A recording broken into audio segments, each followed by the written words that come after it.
Known for lyrical brutality, do use clout for their salary. On this beat, do also battery satisfactory on this masterpiece. This nigga go hard in the main event of the card. My inferno leave him charred. Then your fin just like a shark. Gotta love when the pen hit the paper, unleashing all that data. I major, you're not major. Touch paper like erasers. The villain in the movie, bruise these mookies, that's my duty. Living in a loose sleep, that's my Uzi. Got your floozies and jacuzzis. Don't even step in my warpath. I make you take a call back. The mayhem, you don't want that. My ops will be my doormat. Plain and simple, you're not ready. How I know your palms are sweaty. You are nervous and your worthless voices kid. You serve no purpose. I am lit, you are whack. All your tracks is ass crack. Wrap it up, take it back. You are done, take a nap. There's the weak, there's the strong. If you weak, we can't get along. You will fail, might as well submit. Better make way, I'm the juggernaut, bitch. There's the weak, there's the strong. If you weak, we can't get along. You will fail, might as well submit. Better make way, I'm the juggernaut, bitch. I just grabbed him, can't get away. Now he wish he had a better day. Now you hear you all my prey. Stop stealing from proteges. Want the fade really quick. Better quit the foolishness. Ignorance is always bliss. When you're clueless, I am pissed. Laughing in the face of fear. Danger in the atmosphere. For my victims well aware. Ain't no fucking joking here. Feel the rush, it makes me spaz. When I'm smoking on that gas. Your chick I'm not really liking. Psycho crush that bitch like bison. Pop, bitty, pop, pop. I'm a titan and drinking like a Viking. This beat is real enticing. I'm enlightened like a giant. I am lit, you are whack. All your tracks is ass crack. Wrap it up, take it back. You were done, take a nap. I am lit, you are whack. All your tracks is ass crack. Wrap it up, take it back. You were done, take a nap. There's the weak, there's the strong. If you're weak, we can't get along. You will fail, might as well submit. Better make way, I'm the juggernaut, bitch. There's the weak, there's the strong. If you weak, we can't get along. You will fail, might as well submit. Better make way, I'm the juggernaut, bitch. Better make way, I'm the juggernaut, bitch. Better make way, I'm the juggernaut, bitch. There's a weak, there's a strong. Better make way, I'm the juggernaut, bitch. Better make way, I'm the juggernaut, bitch. Better make way, I'm the juggernaut, bitch. There's the weak, there's the strong. I'm the juggernaut, you bitch, you bitch, you bitch.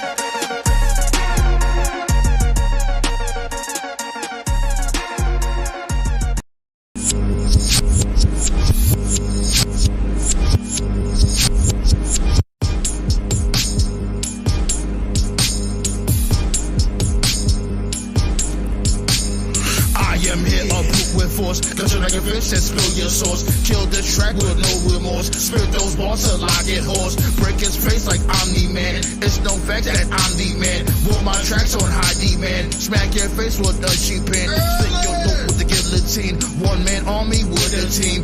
Wanna ski in your dream. Cannot run that laser beam. Niggas never had that block on lock. All that bullshit needs to stop.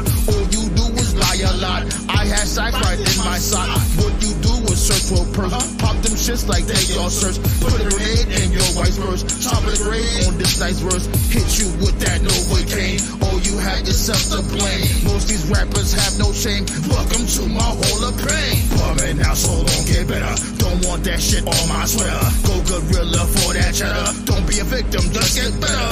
Bumming out so long, get better. Don't want that shit on my sweater. Go gorilla for that cheddar. Don't be a victim, just get better. Break your graffiti in your face. Kill that beat, don't leave a trace. Hopefully don't catch a case. Opposition isn't safe. Bomber that is mad as fuck. Got it locked like Attica. Fuckery, I had enough. Growing up, I had it rough. But my family held it down. Let me get a couple rounds. Toast to my dudes at Ghost Town. Charlatans is not around. Zap the taste right out your face. Every day I paper chase. Had the safe at mother base. Use a waste of the human race. Shout come boss. Got my rivals seeing stars. Not celebrities retard. Hit in the dark, throwing darts. Now you know the consequences. Niggas on the way and hopping fences. Got it from the mud deep in the trenches. This track slaps hard, knock him senseless. Bumming out so long, get better. Don't want that shit on my sweater. Go gorilla for that cheddar. Don't be a victim, just get better. Bumming out so long, get better. Don't want that shit on my sweater. Go gorilla for that cheddar. Don't be a victim, just get better. Pop, there goes your top. Pop, there goes your top. Pop, there goes your top. This bumper clock will never stop. Now pop,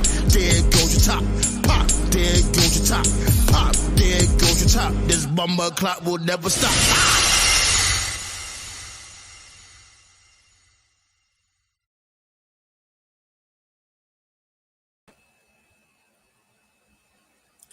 What a rush!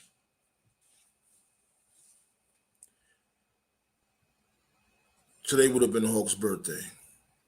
Road Warrior Hawk. Yeah, that does feel good saying that. That's like the first time I ever said, what a... That shit feels, you know what I mean? It feels like, you know what I mean? You got that shit from deep down. You know what I'm saying? Get this. I never said that before. Oh, what a rush. Happy birthday to Road Warrior Hawk, man.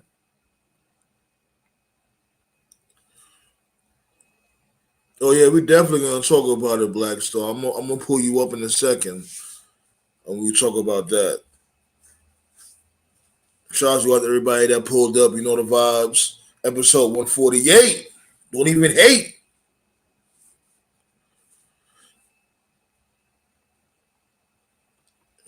Here this dude go. Always fucking complaining. The intro is too long. The intro is fucking 2 minutes. 3 minutes, motherfucker. Always stop complaining. I'm gonna give you a brawl for an early Christmas gift. Yeah. Every time I turn around, that nigga complaining. Anyways, 148, B. You guys are awesome. What's goody?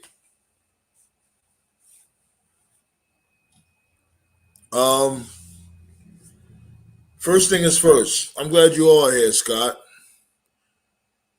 Definitely appreciate your service. You know what I mean? For those out there that forgot or don't even know, 9/11 was yesterday, and I remember that day vividly, especially given the fact that, you know, I'm from New York and I was in New York around that time. Now, I'm not saying that I was actually like in Manhattan, but you know, I was in the Bronx during that event. And it's just crazy, you know, like the people that was in those towers, you know. We're gonna get to all the other stuff. I just wanted to talk about this real quick. You know what I mean? Just bear with me for a minute. This is always a reminder that life is so precious. You know what I mean? Don't take it for granted. Every day is just not promised.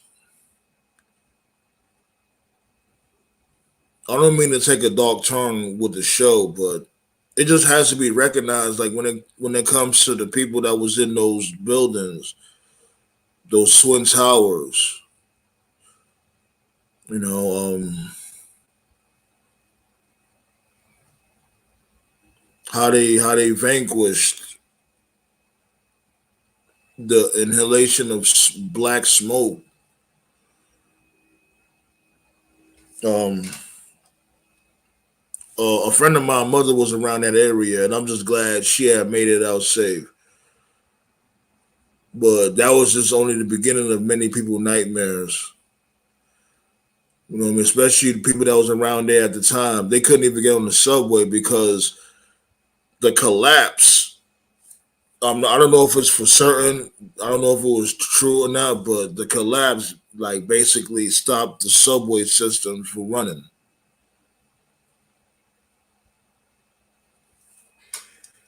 So a lot of people just had to walk. Say like if you're a New Yorker, you already know the vibes. Like walking from Manhattan to the Bronx,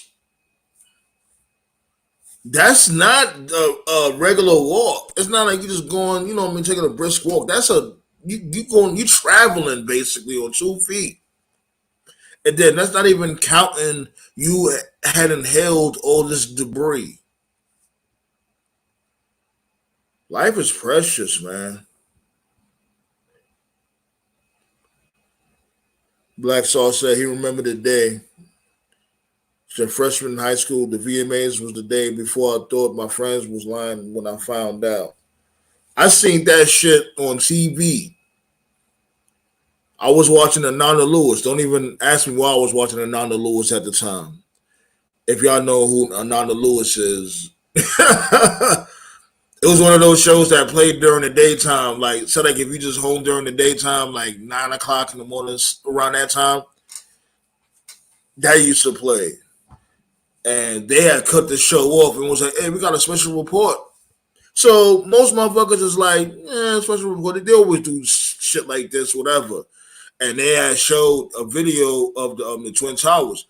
This is when the first tower had got hit. So at first he was like, that's crazy. That's fucked up. But then when you seen in real time the plane going towards the second tower and that shit hit the second tower,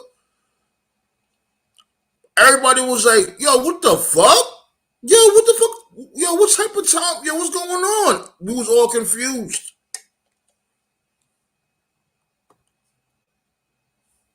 I was over in Jersey at work. I saw both planes hit and both towers fall. It was horrible to watch. It occurred. Yeah, like I seen that shit on TV. They called up Ananda Lewis and they showed that shit. That shit had me tripping. Like, oh hell nah.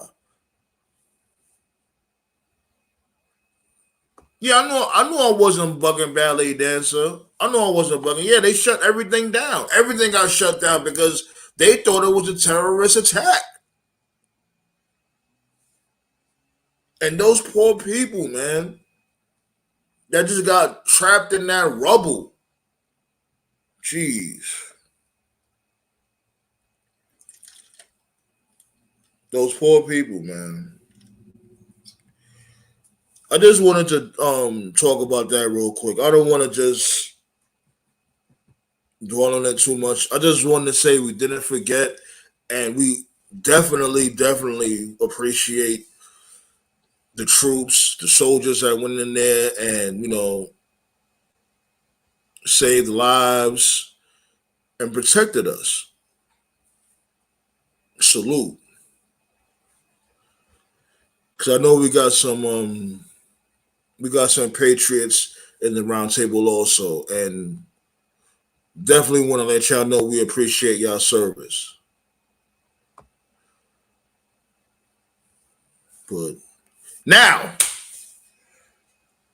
are you kidding me? Becky fucking won? Really? Becky won. Really? Why does she need the NXT belt? NXT is officially dead.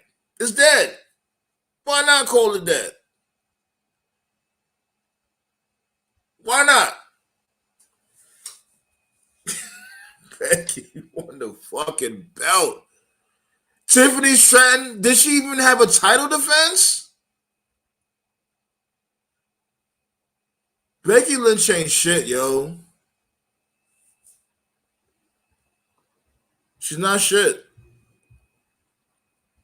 Instead of putting that young talent over, she basically, like, come on now. Was the match at least good?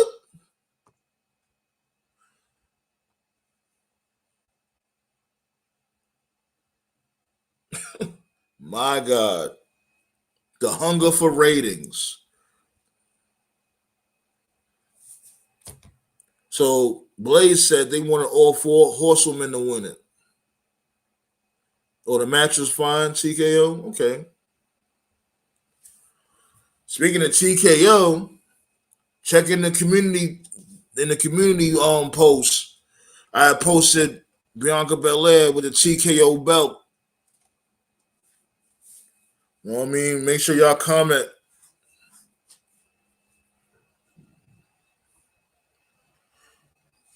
Other things I wanted to talk about. We're going to talk about Matt Riddle, talk about Vince McMahon. I got my dude, Black Star, with the sports report. I was like, you know what? It's football season. You know what I mean? Football season's about to get kicked off. I'll have Black Star come through with the football report. Appreciate you, Ballet. Yeah, you always show love to the uploads and the community posts. You're awesome, Ballet. Appreciate you. But before I open up the floodgates, I just wanted to say this. Yo, oh my God, what fucking Nia Jax. Now, right? Okay. I'm gonna try my best not to rant. This is what I want to say about this situation, right?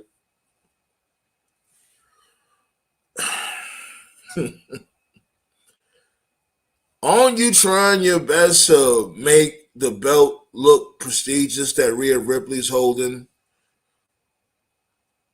Why is this chick Nia Jax coming out of nowhere and basically, you know what I mean, she washed up both her and Raquel Santiago.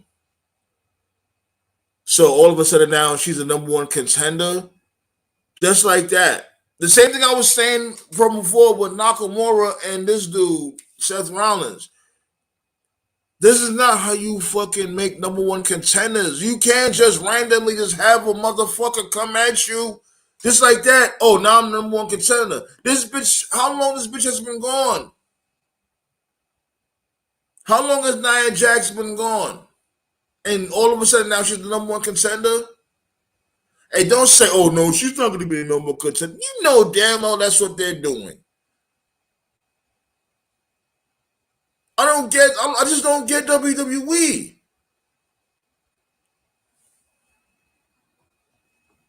The fuck? Yo, Raw was, y'all already know how I give it up. As soon as I seen Judgment Day, I was done. I just turned the fucking channel. I understand Judgment Day got the belts and all that. Cool. But it's like, yo, Judgment Day doesn't always have to be around at every fucking Raw. It's not that serious. They don't have to be around every single week. You got niggas got like 100,000 people on the fucking roster. Use them. And it's not even different types of matches. It's the same fucking match every single fucking week.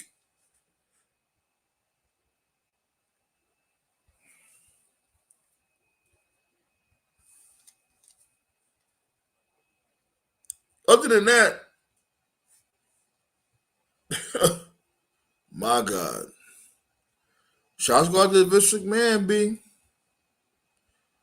This motherfucker, damn, 9.2 billion. What the fuck am I doing wrong in my life?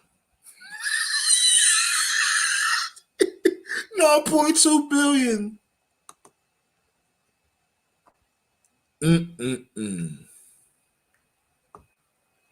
Let's get it. Becky Lynch. Matter of fact, before I even do that, I'm gonna drop the floodgates. Becky Lynch, new NXT Women's Champion. They don't give no fucks about no belts. That's why I'm on that type of time with this dude Roman Reigns. Like, fuck it. People may say like, oh, he's holding the belts hostage, but at least they're somewhat prestigious.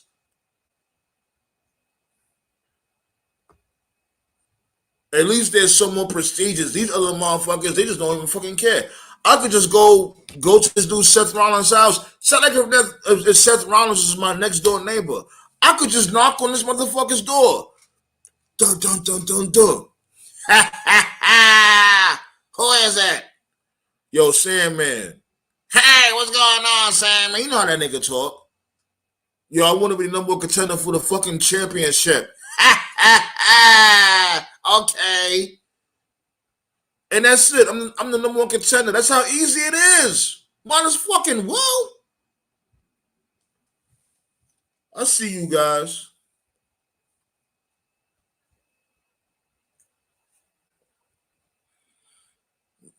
Oh shit! I got like 9 in the building. Hey, look, I'm not bringing nobody up here to at least get 8. I need 8 thumbs up, like Hacksaw Jim Duggan. Let's go. We got a lot of fucking news to cover.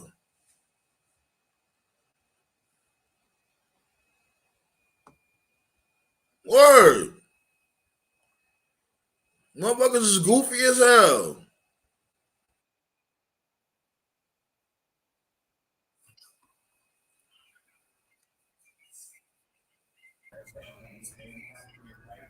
What's good, everybody? Ah, Yeah. yo. Like I Oh knew my. Oh God. TKO, I fucking knew the bullshit was gonna start instantly. Oh Instantly. Jesus. Oh, Oh hey, Jesus. guys! Before you get started, we didn't forget, and we proceeded to fuck them up for the next 10 years. So yeah, I hope it was worth it. All right, back to the show. Appreciate y'all for pulling up. Thank you guys. Like the Oh, bullshit started as soon as I woke. I was like, okay, bullshit's gonna start now. Well, here you go. This oh man. now you can't say Vince McMahon is under control. This is being followed by TKO. No, no, no, no, no, no, no. Vince is in charge of WWE. R.A. Emanuel made that crystal clear earlier today. So yeah, we can blame Vince pretty But much but but I can say, 95%. but we can say TKO determines what they want on a product, and I Not guarantee necessarily. Not Nia necessarily. Jax was Ari probably on the Emanuel menu. Ari Emanuel already said that he wants nothing to do with the WWE. He wants nothing to do with the UFC. So if he says that, you got to leave him by his word. So this He was never just he never a he power never move to touched keep Vince in power. he never touched the UFC.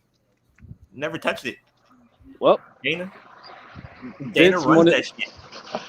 yeah, Vince wanted to make sure his stepson, his son-in-law, Paul Levesque, doesn't get full control. Yeah. Yeah, that's the reason why it happened. Oh. I'm Mm. sorry. I just gotta laugh at everything that's happening right now. Yeah, Becky Lynch. Um, What the fuck? Did she really need the damn title? Hey, the the No. only one reason Becky got the belt is because she's the only one in the Force Horsewomen who didn't get it. That's it. They just threw the her a one bone. thing That's what it the is. one thing that was a nice twist of last night is that Nia Jax pulled the bonsai drop. I was like, why wasn't that her finisher the entire time? Well, can we admit that Becky Lynch is the weakest one out of those four women? Oh no, compared to everybody else, she sucks. Mm, I guess. What? But compared, I suppose she is, but the most overrated is Charlotte Flair. I No, tolerate Agreed. at least I Charlotte can tolerate. wrestle. We No, just don't like. She's a victim she's of the Yeah, they politics. did. Henny God. Here's the thing. First of all, shots go out to you, Henny God, and then second of all, Vince always been in creative. It's just that now he can. I guess you could say he could let his nuts hang because his best buddy Ari Emanuel is the what I mean, he's the big boss now, and they've been peoples for like 50 years. You just gave me a bad vision. What you saying that? Pause. He just can't. He just can't I have see full you, control. Cole. Like that's the problem, or not necessarily the problem, but that's the that would probably What the be. hell are y'all pausing? What pause? What? No, I didn't even you say said nothing let gay. you say you let his nuts hang. Please, really? Oh God, But who's like that that? would, Tope? Yo, who's that? Tope? Hey, Yeah, that's Tope. so. Yo, your favorite wrestler just became NXT champion. Yeah, I called that shit like fucking years ago, bro. NXT's dead. You can Oh, fucking It's yeah, watch it's it. really Oh, dead. Yeah, it I really know that was It's a is. dead, bullet. bro. Tonight was a since, bullet. It was a bullet to the back of the head. That's since why we're talking I about all said of that, that several times. That's why I don't watch NXT anymore because it's a waste of time. You dedicate there's 24 hours in a day. There's 7 days a week. Time is limited. So if we're going to devote our time to watch a product, you want to get invested in the characters, you want to get invested in the storylines, and say what you want about Impact, Ring of Honor, MLW, NWA, AEW. NXT is the most useless 2 hours of consumption because you can be that shit is building garbage. characters for fucking 6 months, 12 months, And they get 18 months, slaughtered. and at a moment's notice for no fucking reason, here comes somebody from the main roster and they just win a world title because fuck you. Or someone at NXT gets called up to the main roster with a completely different character than what they were doing because fuck you. It doesn't matter. Sandman, what did I say matters. about Sandman, Toph, what did I say about WWE since 1985? Their company policy. Fuck you, fans. Yeah. And it's been like that like since I said before, the NXT that we knew, it died when Rhea beat Shayna. And there was that big celebration. That was the last NXT of 2019. That was the real death right there. We just didn't know it at the time. Yeah. And it's been dead ever since. And that was the same time when Velveteen Dream was booked in that match that made no sense. It was the writing on the wall. Velveteen Dream deserved it either. What the fuck happened to this nigga? Like, I remember he had said some shit about. Oh, matter of fact, it was an article that was saying that the best is yet to come. Who said that? Yeah, like, where you at, Velveteen Dream? What you gonna do? You gonna jump off a fucking building or something? Hey, he was gonna write his own narrative. Who fucking knows? That shit ain't sending around no more. That dude EC3 cashed in his chips to be the fucking NWA heavyweight champion. Ew, that's hard. Oh, that fucking disaster. But anything better than Tyrus as the champion, as we can say. Yeah, he that's who he beat. He beat Tyrus. Bro, Tyrus should have never got that. And Tyrus talking about he going to retire. He is a fucking dinosaur. You don't understand. He had no business winning a world title. Yes, he did. No, he didn't. No, he didn't. No, he didn't. He was terrible. Now, if what Toph was saying about this dude, my dude D'Angelo De Niro, aka the Pope, D'Angelo De Niro. if he was supposed to win the strap, then yeah, I would have rather him win the strap than Tyrus, guaranteed. Agreed. Don't you find this to be interesting about the Pope? Is that he was in 3 dying companies. Almost in about what, 5 years, like a 5-year span. Well, like here's the thing: he was before his time. You know, if Pope was out now with the marketing, like the way that social media is now, he'd be world champion within a year. Everything about his gimmick was fucking fresh. The sunglasses, the coat, the mask that he wore. Called himself I like the money. Remember the money? Yeah, it was very innovative. It was just the Rainmaker. Like I like his entrance song. You're like Pope. Yeah, it was just too soon. Like I could have easily seen like that version of Pope, like the Pope we saw in TNA. He could have easily been like NXT champ in like 2016, 2017. He could be like MLW champion today. He could be like I could see him like even being like an Intercontinental champion. It was just at that time, you know, it was just too soon. You know, like people just weren't ready for it. The one thing that nobody appreciates about Pope is that he is great on the mic. Mm-hmm. Well, hold on. Let's not get too far off topic because we got a slew of topics to sift through. All right. Shit. Fucking Nia Jax, B. First and foremost, Nia Flapjacks. I am not happy with this. I'm not happy. But I'm glad her finance is is back. But I'm not happy that she got #1 contender.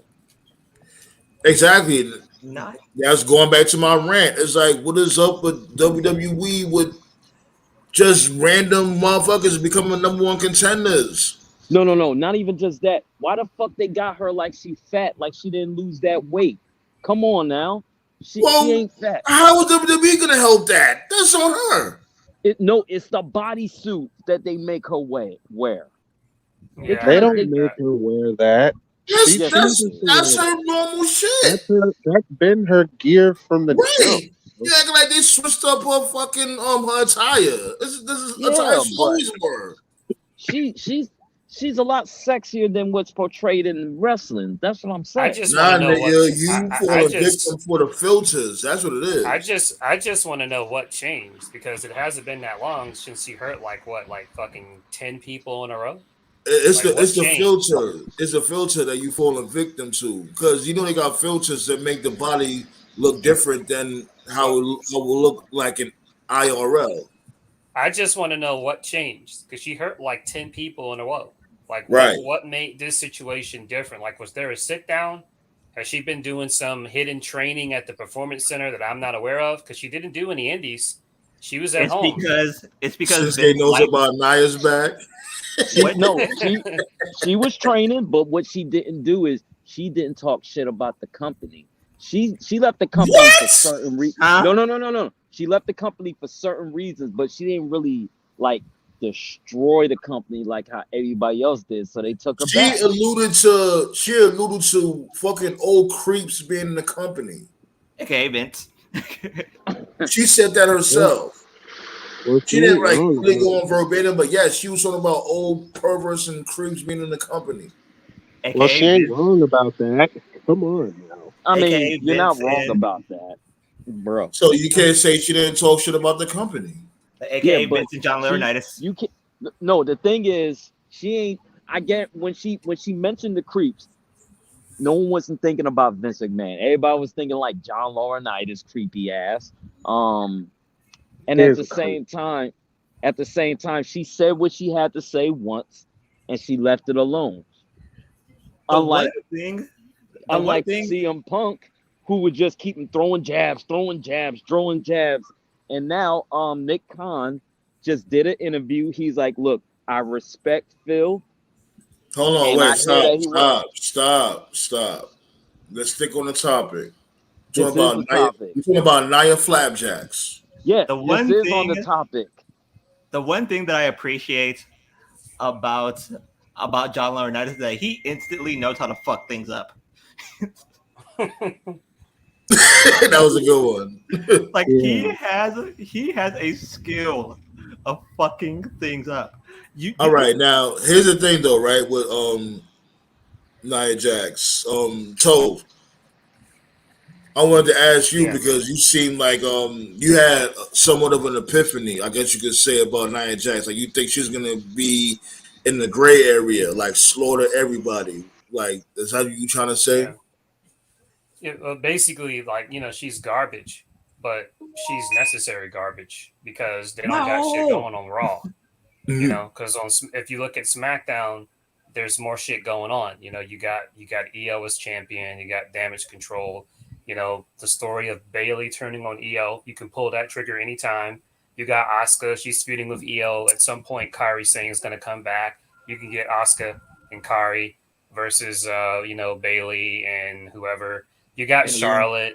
You got more stuff going on SmackDown. But on Raw, all you have is Becky, Rhea. That's it. Nobody else is over. So they needed to have like a distraction. There needed to be Rhea needs something to do. So Nia was a distraction. But Right? this Yeah, is that's basically what it is. Right. But this is what happens when you don't build people up. You got to bring people back and do some nostalgia bullshit. And I agree. then feed them to your top champion just as filler for your real feud for WrestleMania season. She's just a number one contender, and that's the thing that tarnishes belts. Yo, Shorty hasn't been around for how long? Flapjacks was like, come on. How just all she had to do is attack her, and that's it. You're the number one contender. That's my main thing about this shit, because it's like if the belts don't mean shit, why come to work? Who caught what Nia said at the end of Raw last night? It was, I had a fucking epiphany the second she said that shit. She said, "I'm back, bitch." I was like, "Yep, that's Vince." She was talking to Kairi Sane. I had another thought in mind. Why the hell didn't they give Zoe Starks that move instead of Nia Jax? Like, isn't Zoe with Might as well. You might as fucking well give it to fucking Casey Jones. Well, here's the thing, it ain't like Michelle Santiago was doing anything, so Michelle Santiago needs to stop smiling. and Yeah, they yeah, ain't she gonna started smiling again. I'm like, yo, bitch, why the and fuck are you smiling? Aren't you supposed to be hungry for the fucking belt? and they ain't gonna pull the trigger on the one woman who would naturally whoop her ass, and that's Shayna Baszler. Shayna Baszler would destroy Rhea, and we both know this.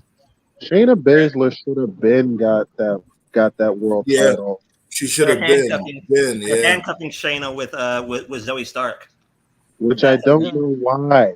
that's a You huge. just Yeah, it's like, yo, didn't she just come separated from a her. tag team? She just Yeah, came from a tag team, gonna shoehorn her right into another tag team, just like that. you I just thought had the her. whole point of this her breaking away from Ronda Rousey is for her to be on a solo run. Bro, you just had Zoe Starks kick Trish in the face and get rid of her to put her with Shayna Baszler after she just lost to her. Why? because the both of them just dropped their anchors. Who gives a shit? Why would you make them attached to each other? Hey! I agree. I agree with you. I Some of do too, because it they'll makes be no jumping. sense. They'll be The whole point of the rivalry between Shayna Baszler and Ronda Rousey is for her to get liberated so she can become that monster again. Like how she was when she first got called up to the main roster and she was chewing on fucking Becky Lynch's face. I Bro, remember I remember that. Like, that She should have was a been her legit thing. killer. Like she really just and I remember motherfucker was like, oh, this is corny, this is hokey. When she what she do? She bit her ear or some shit like that. I forgot what she did. Yeah, She and bit then the like back of Becky's neck, and then the she had a following week, blood Yeah. capsule. She had a and blood then the capsule. following week, she steamrolled everybody in the elimination chamber. Yeah, that was perfect. And then they just stopped. That was it. They just stopped it. And she became a bum, literally. Ever since then, she just kept losing and losing and losing, getting pinned while That was all the types of greatest. roll ups. Like, They and had her it's not even lose to like both. it'll be a 10-minute match. It'll be a 2-minute match. And she will Bro, lose just like that. bro, they had her get beat. They had her get pinned in 2 minutes by fucking Lana.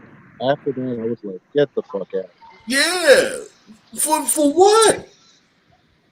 Fucking Lana ended up going to fucking AEW. You did all that for that bitch to go over there and suck more cock.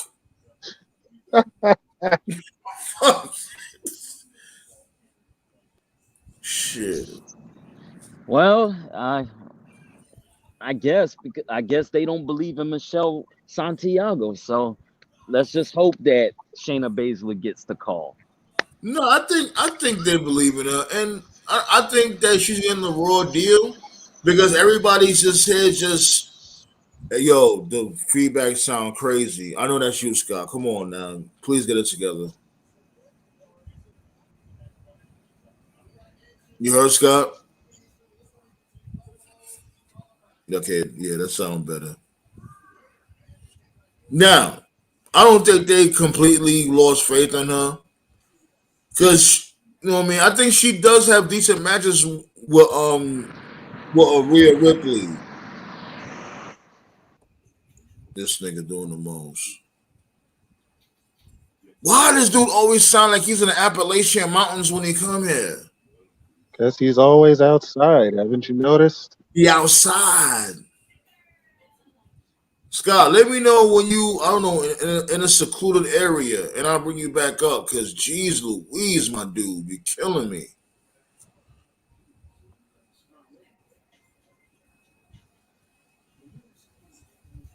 Let me see. Yeah, let me know when you good. Yo, Scott was back in the What Scott up, was back in the Dynasty? woods. Yeah, man, this dude, man, like the hell, it sound like you in the middle of a fucking rainstorm. So, do you want me to do the sports report now, or? Yeah, come on, come All on. right. Well, basically, here's what happened on Sunday. On Sunday, the Cowboys put the ultimate ass whooping on the New York Giants. Poor Giants. Oh God! Don't even. Poor, I'm sorry. Now hold on, you gotta say that. You gotta say it one more time for Scott. What's up, Oh, Dynasty? well, here's what happened on Sunday. The Cowboys put the ultimate ass whooping on the Giants, blanked them 40-0. Oh my Tech, God! Dak Prescott played like trash, but I'm not worried about that. Give it who gives a some shit about time. that? The Cowboys will always screw it up at the end. This is just week one. Let's be patient. Cincinnati, Joe Burrow got paid and instantly turned to shit. No, Cleveland just got a defense. It's a rival game. No. 14 of 31 for 82 yards. That's more than just a defense. That's some bad shit. Damn. Who was killing like that? Cleveland was. Well, at least Cleveland didn't have a receiver drop 3 straight passes and then delete his Twitter account like a little bitch. My team, backlash. My team, the Green Bay Packers. Yeah, I know my team. Yeah, I know. Yeah, you already know my team. Yeah, I know we lost, but it's only one. It's only one game. We good. That's what I said. It's only one loss. So what? We lost 40-0. It's how you lost, though. Games. It's how you lost. That's the fucking difference. Well, the Cowboys got the best defense in the NFL. There's no denying it. My team, the Green Bay Packers. Jordan Love put on a show. Scored 3 touchdowns in his second start, his first actual regular season start. And I think it was against the Chicago Bears. Stop it. But still 3 touchdowns, 3 touchdowns. 3 touchdowns. How many touchdowns did Daniel Jones score? Everybody. Well, we played an elite defense. Everybody knows. Shut the hell up. Shut the hell up. You got blanked. You got blanked. You should not be talking right now. You should shut the hell up. Dude, don't talk. Y'all gonna get your ass. We're gonna be 2-0. Don't worry. You're gonna be in the Caleb. So let's not go You're there. going to be in the Caleb Williams. Detroit is gonna destroy you. You're going to be in the Caleb Williams sweepstakes by the time the season is over. No, we're not, because we're beating Arizona, and we're gonna wait a minute. You actually think that Daniel Jones is going to actually play well? We're beating Arizona, and we're beating the 49ers. What? Did you see what the 49ers did? Well. Did you see what the 49ers did? Did you see what the 49ers did to Pittsburgh? Who's Pittsburgh? Give a shit if it's Pittsburgh. Pittsburgh ain't nobody. The 49ers stop. Hit the thumbs up for the Chiefs. Hit the thumbs up for the Chiefs. Stop. You lost 40-0. You should not be talking shit right now. You should be shutting the fuck up. It's 1 week. Your fucking team is trash. All right. You should be shutting the hell up. Nobody. Hold on for the chat. Nobody. Who's you guys team? Should be talking. Who you got? Hold on. Wait. For more clarity, who are you guys teams? Who are your guys' favorite teams?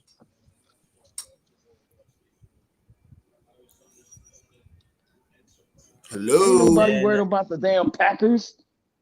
Well, I'm a Packers fan. fan. Did y'all hear me? Yeah, I'm a Packers fan. Packers, and what about you, Scott? Y'all, you know what I'm saying? Like, so we can have more clarity. I'm a Giants fan. I know you are. We just got our asses handed by the best defense in the NFL. Then the main story, what happened on Monday night. I actually cried when Rodgers ran onto the field with the American flag with the lights out. I knew that was going to happen. As long as the Giants keep playing on that turf, everybody's going to get hurt. They need to get rid of the turf and go to natural grass. With the flag in FedEx Field, and here is the surprise of the day. Colin Kaepernick called the Jets, said that he's ready to go. Oh, please. Now he just go sit his goofy ass down. Now, if they sign him, he's not getting. Kaepernick don't want to play no fucking football. If they sign him, they instantly become a favorite team of a lot of people. Kaepernick don't. He's like the CM Punk of football. That's if they give it a go. That's a huge if. A lot of people are saying that Brady wants to, or that they should call Brady. Brady's way too old, so shut the fuck up on that one. Oh God, the dick sucking Brady fans. I don't want to hear nothing. Oh God, we go, man. That's like a couple of episodes when it comes to talking about that.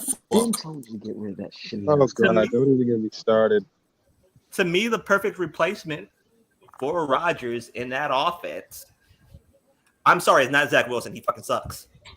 Dude, they gotta stick with Zach Wilson. It's not. What? They have no other choice. They have no other choice because over. Let's see here. Smokey. Bruh, the team is gonna ride with their quarterback. Now, if Zach Wilson has a shitty 5 interception game, they're not gonna look for another quarterback. Ain't no quarterback in the free agent market that's gonna fix this mess. No point of signing Crab. No, Brady's not coming back. I just said Brady ain't coming back. He's way too old. That's why I said. Yeah. And Crab Legs Winston ain't gonna do shit either. Nigga said Crab Legs Winston. Hey, Jameis. Hey, Jameis pulled a 2020 year, so. Jameis is the worst quarterback ever drafted, number one, that's not named Jamarcus Russell. He's a bust. What about Baker? What about Baker? What about Baker Mayfield? At least Baker won a game, so they won. Talking about Dynasty, you talking about this dude Kaepernick, right? Yeah, his name Cap. Kaepernick ain't getting signed. He don't want to play. He's a fucking distraction. And don't get it fucked up. Don't get it fucked up. Like he did stand for a cause at the time. And then after that, like what happened? What happened to the fight, Kaepernick? That shit was all cap. You just stopped. You just took the money and ran. Respectfully. He's not getting signed. For one, the Jets. He doesn't want to play. The Jets owner's kind of racist anyway. He's a fucking governor. Man, look, it's more than that. Like, come on, let's fucking call it out when it comes to the elephant in the room.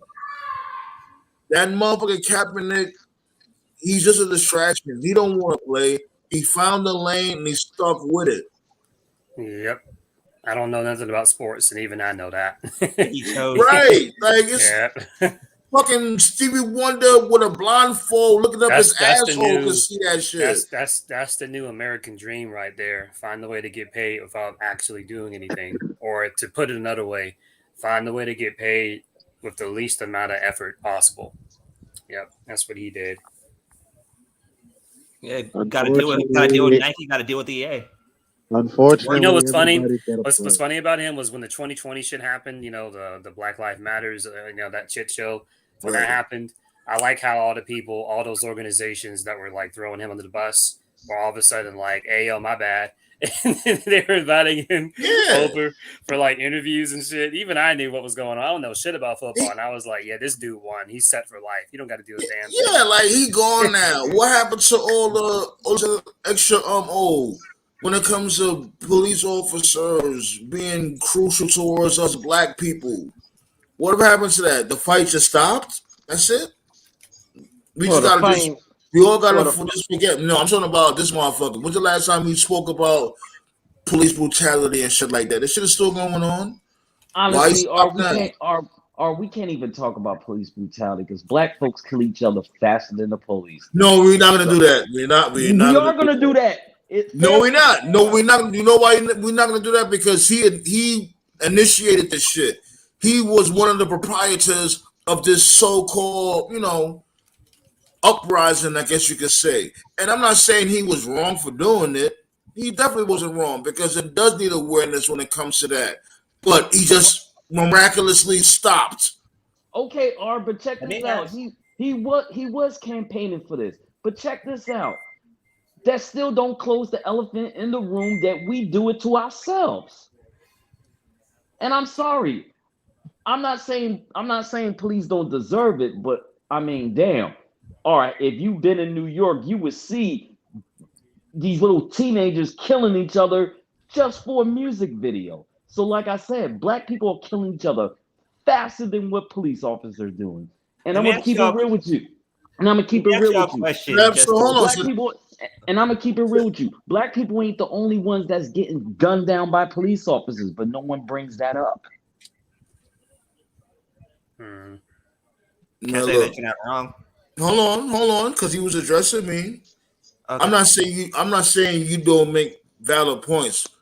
I'm just saying that shouldn't excuse the fact that they do it also. They're supposed to be the ones that's supposed to be the protectors, especially when it comes to the working class. The working Okay, class. all right, and why don't we protect our own Yo, neighborhood? hold on. I'll let you talk. Especially when it comes. Shut up, Smokey. Especially when it comes to the ones that we, the working class, the ones that paid their damn fucking checks. You know what I'm saying? At the end of the day, yeah, it's bullshit that goes on in the hood. Yes, we all know that shit, especially coming from the fucking Bronx. My thing is that this dude, Colin Kaepernick, was the one that tried to expose and bring awareness, use his platform to bring awareness to when it comes to police brutality amongst the blacks. And the fight just stopped. Or we can argue this shit till the cows come home. Until we actually go to City Hall and get the right people and actually vote, ain't nothing gonna change. You really think voting is really gonna solve something? Yeah, here? you're not getting it. You're really not getting it. You're deflecting from me calling this dude. He's a piece of shit. Or I'm not deflecting for nothing, but there was something He's a piece of shit, my guy. There was something called the civil rights movement that worked pretty well. I don't even know how the fuck we got to this shit though, but still. It's one of those nights, I guess. I'm just saying. I'm all for it. You know what I mean? I'm just saying. I just think black people, we just fucking we quick to jump on a white cop doing something, but we'll turn a blind eye. It's a good topic. What I remember the most, and we talked about it briefly at the time, because again, like 2020 was such a shit show. Exactly. When all that stuff was happening. When all that stuff was happening. You even went on a rant about them destroying pharmacies. Yeah, I sure did. What I remember. But this thing is, go ahead, Tove. I'm about to put Smokey to bed. Yeah, I was just gonna say what I remember about the Black Lives Matter thing was, when it was at its worst, and things were at an all-time low. I remember how different organizations on social media, specifically Twitter or X, whatever the hell it's called now. And you had all these different organizations having the same generic copy and paste message, like we here at so and so and so and so do not approve or support the actions of so and so and so and so, and we here at so and so and so offer our thoughts and Black prayers Lives Matter, to so and so. Right. They all had the same copy and paste, but then at the very end of the speech, some of them had hashtag Black Lives Matters, but then some of them had the generic message, but didn't have Black Lives Matter. I remember NBA was like Black Lives Matter, NFL was like Black Lives Matter, Major League Baseball did not say Black Lives Matter, WWE did not say Black Lives Matter, which pissed some people off. But I remember specifically NXT did, I think they did an In Your House, and Keith Lee had a Black Lives Matter jacket, which clearly got approved, so I remember that. I remember it was weird. It was like, so wait a minute, they didn't tweet Black Lives Matter, but they let Keith and Meechin. Didn't Meechin do the same thing too? Or me and him? I'm pretty sure she did. Yeah, she did. I remember. It was I think it was in your house pay-per-view. I think it was. Yeah. It was definitely I remember the most random the most random thing that happened was there was a Spider-Man game, Insomniac, Miles Morales, good game, and they put in this post-game suit. It was an update after the game came out. It was a Black Lives Matter Spider-Man suit. You didn't have to pay for it. It wasn't DLC or anything, but it was a Black Lives Matter Spider-Man suit that was put in the game after its release. And so many people were upset about it. Don't put racial politics into suits and shit, not realizing that, Miles Morales is he's half black, half Latino. He's Puerto Rican. But yeah, he's Miles is black and Dominican. Yeah. Just like Michael Jackson. Yeah, you stupid. Oh my god. Michael Jackson is Dominican. I kept telling motherfuckers. You seen? Like it was an episode on the Wayans brothers where like Pops was Man. acting crazy. He said, Yeah, Michael Marlon was Jackson. saying Michael Jackson from Gary, Indiana. You don't get no blacker than that. when he said, like Pop said, Michael Jackson is Puerto Rican. Yeah, remember that shit, right? When what episode was that? Where they were trying to pull off that insurance fraud, I think it was. Oh, I know what you're talking about. Yeah. When Dee wrote the story in the magazine saying her family had defects. Mhm. Oh yeah. I remember that shit. But I remember that part clearly. Michael Jackson is Puerto Rican. Ballet What dancer said, "There's a difference between the knowing that I will like." Excuse me, my bad, ballet. There's a difference between me knowing that our lives matter and a questionable group funded by certain folks. Yo, didn't one of the proprietors of Black Lives Matter just bought like what, a handful of homes? Yeah, they frauds. Yeah, All that money didn't go to none of the families, bro. with None of donation them families. with donation money. That was the fucked up part about it. And listen, this ain't the first time they use donation money for personal gain. And it won't be the last. Fucking churches do it all the time. Right. Let me ask y'all a question, okay? Let's just say your team suck. Let's just say your team goes like 6-10. Oh, Not Lord. 6-10. Or like let's say your team quarterback gets hurt. Lord. Let's say Patrick Mahomes gets hurt. Nate or not Nate. Scott. Let's just say Daniel Jones gets hurt. TK, who's your team? Do you have a team? I'm If a they get hurt, they get hurt.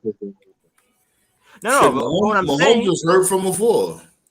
what this is leading up to is This that ain't the first time. guys, Won't be the first time he got hurt. do you guys keep the roster as is, or do you guys get a veteran, or do you guys just tank the year and draft one of these college quarterbacks that are coming out that's supposed to be one of the best years for quarterbacks in the draft?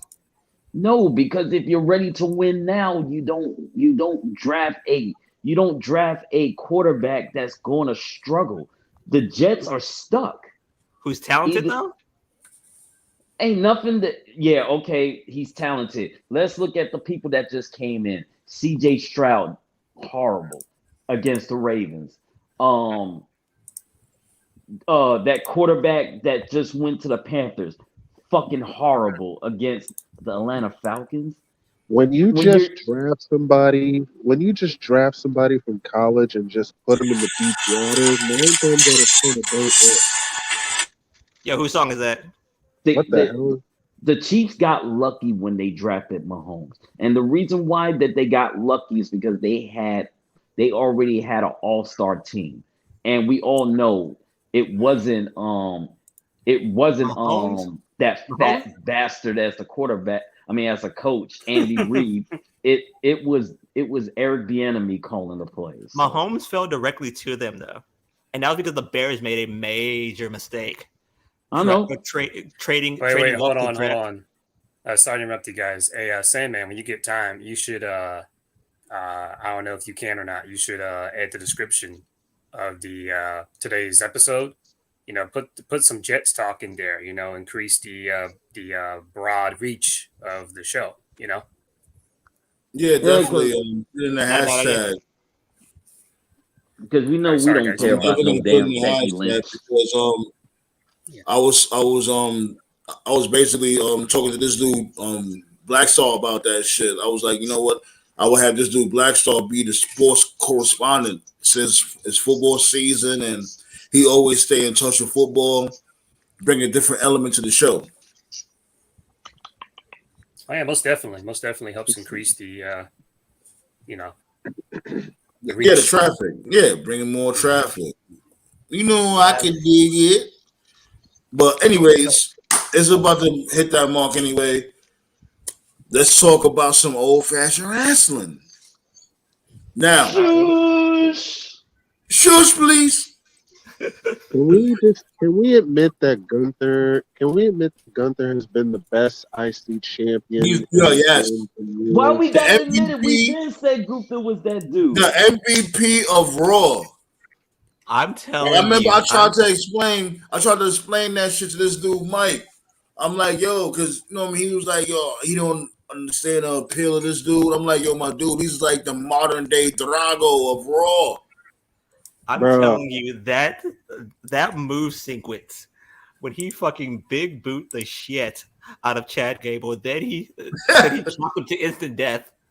Then he power bombed him. No, first he chopped him, then he big boot him, then he power bombed him, then he gave him the nastiest clothesline I ever seen in my life. Well, I was like, fucking John JBL will be fucking proud of that. This dude I hope Gunther he got boots like Kaiser Road combination. because Kaiser Road is worthless. They need to boot him. Yeah, that's what I'll be call. I'll call him the. Well, no, they're not worthless. They've just been booked to be worthless for some reason. Yeah, No, Kaiser Road is worthless. Like fucking goofs. Why did he that's like yo on some real G shit. I always said this shit like 10 episodes ago. Just by this dude Gunther being with these fucks, it makes him look like a fucking moron. Yeah, he's that's really like good. Yeah, I remember with this dude Thanos in fucking Infinity War. His minions wasn't no pussies. Right. You know what I mean? Like he was rolling with some monsters too.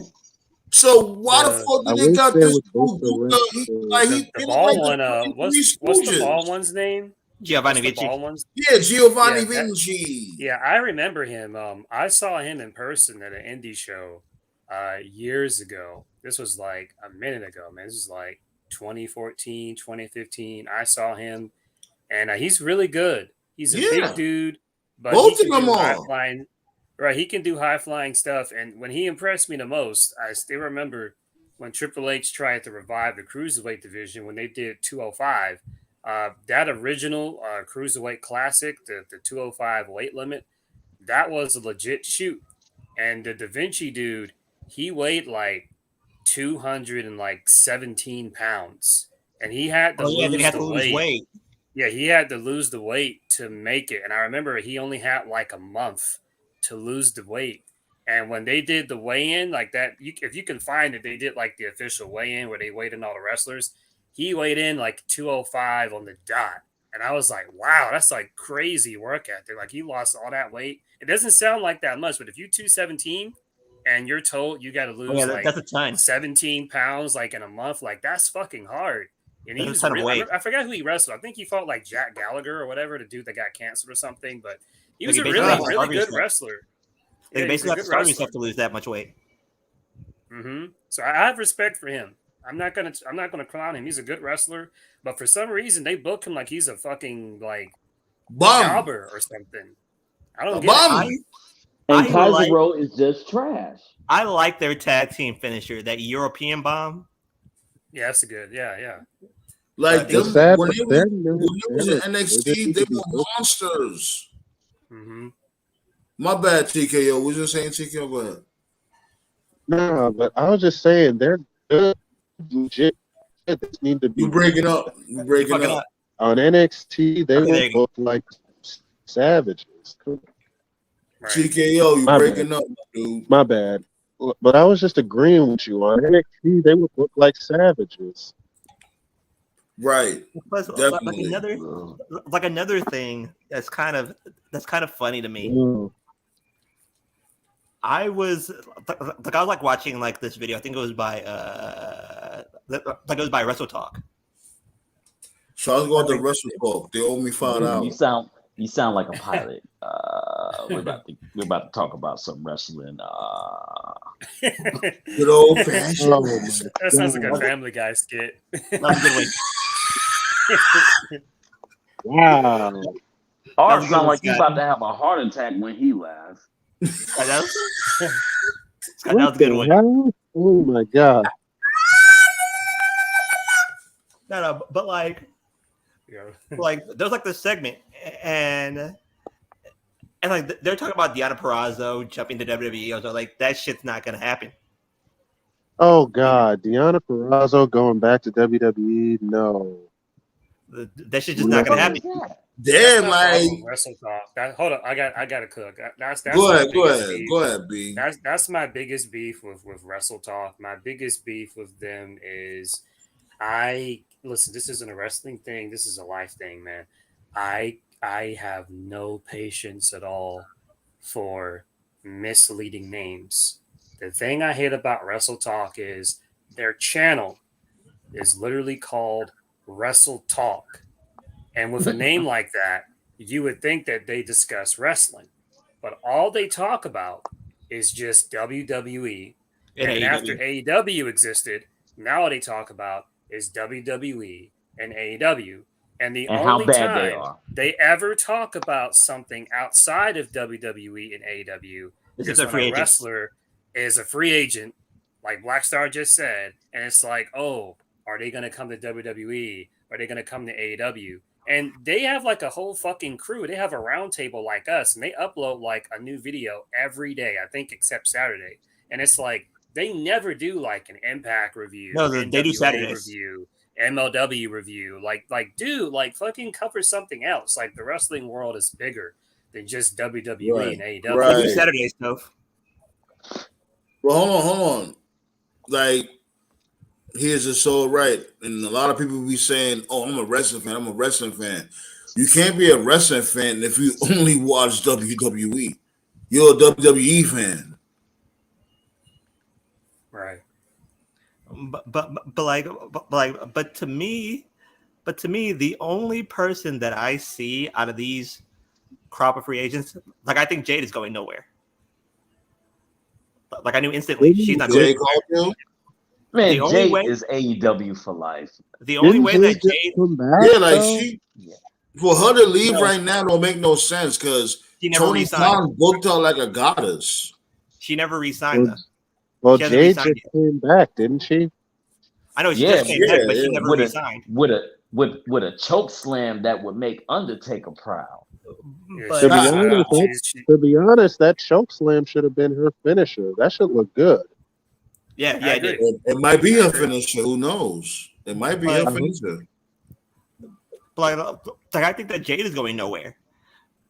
Obviously. And like, if you're thinking that they're going somewhere, that's disingenuous to one, your fans, and to two, to yourself. And just like MJF talk about, he ain't going nowhere. They about to sign him to a $20 million a year contract. I guarantee it. Who, MJF? Yeah. Yo, MJF, I'm not gonna lie, when his contract is up, the money this motherfucker's about to get to renew any contract, he's about to, look. Man, MJF, he's gonna be bananas. He's gonna have a Brock Lesnar contract. Good on him. He is. That's the main advantage of having an alternative. Play both sides for more money. Smart. Yeah. Smart. Great business tactic. Right. It's about to make a bank, man.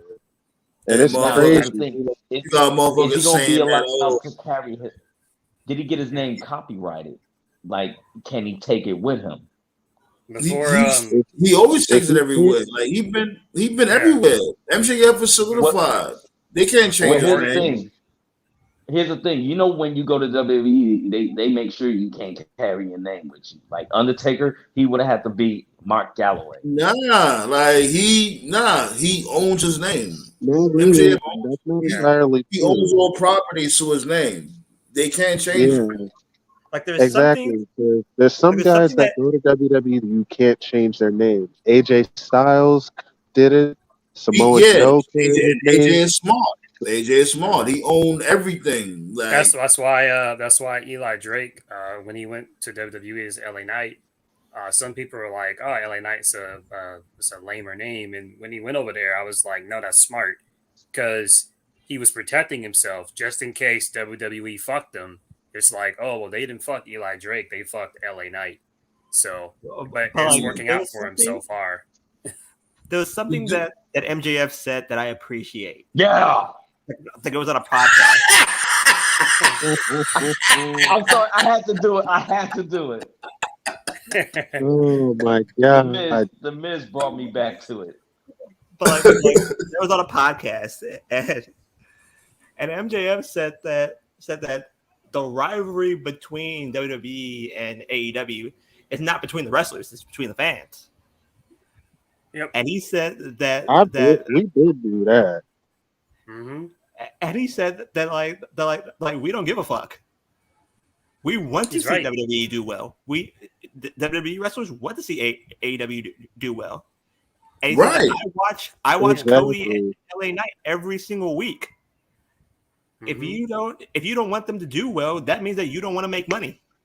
It's true. Do you really think the young fucks want?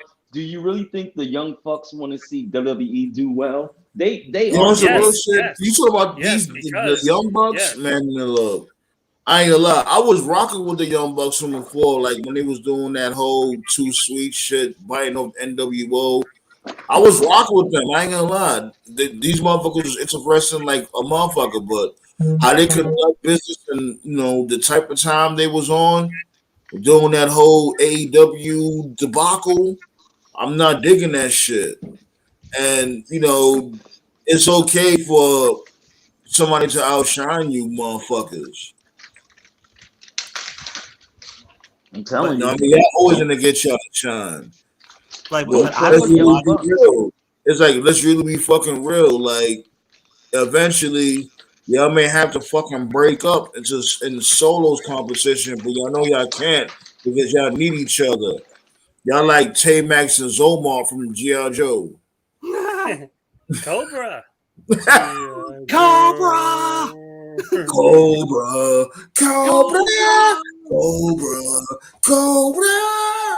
Oh, have you guys talked about Riddle today? Because if not, he's totally screwed. Go ahead, start it off.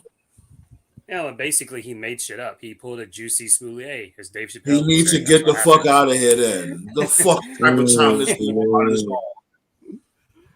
Are you serious? He was really faking jacks? I mean, he removed the post. Well, okay, for context, because I haven't actually said it. Yeah, please do. They did an India live event over there, and on the weekend, he basically posted a picture of a person at the airport, an officer, a police officer, accused him of being sexually harassed, and turned into this big deal. He removed it immediately. People started lighting him up on social media. He's gone quiet. WWE is doing an investigation. This is a real thing also because TMZ posted an article about it. And as much as I hate TMZ, they are reliable when it comes to stuff like this. He was pulled from Raw last night. He was supposed to be on Raw. Not only has he been pulled from Raw, but he's also been pulled from all future events. Now they have camera footage of whatever Riddle is referring to occurred. And from what I'm hearing, basically Riddle made it all up. Why he made it all up, I don't fucking know. That's why I made the Juicy Smoulier reference that Dave Chappelle did stand up.